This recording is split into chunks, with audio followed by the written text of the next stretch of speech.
هدایا و نزورات در چشمه‌های مقدس. درود بر شما. در ایران باستان برخی چشمه‌ها جایگاه برگزاری آیین‌های تقدیم نزورات و هدایا بودند، چون آب هم دارای تقدس بوده و به نوعی مایه حیات هم هست.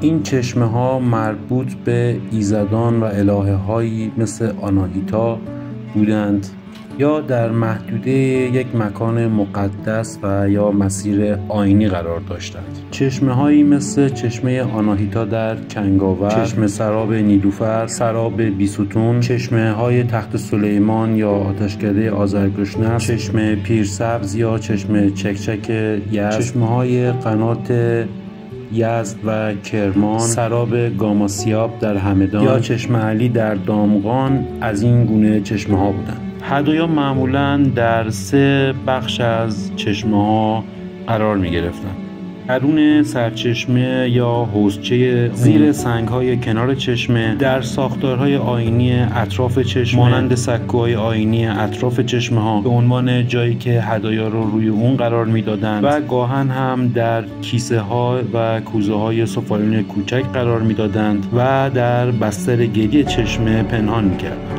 فلزات قیمتی مانند سکه، زیورآلات و تندیس‌ها، ظروف‌های فلزی با ارزش، اشیاء آیینی مثل مهره‌ها، پیکره‌های کوچک انسانی و حیوانی، ظروف سفالی و فلزی، مواد ارزشمند مانند سنگ‌های قیمتی، صدف، مروارید، خوراک و نوشیدنی‌ها مانند شیر، عسل، شراب، گیاهان خوشبو که در آب ریخته می‌شدند، پارچه و پوشاک مانند بندها و دستمال‌هایی که به درخت‌های مقدس بسته می‌شدند در کنار سازه چشمه بسته می‌شدند. تمامی اینها از مواردی هست که به صورت هدایا تقدیم می‌شده.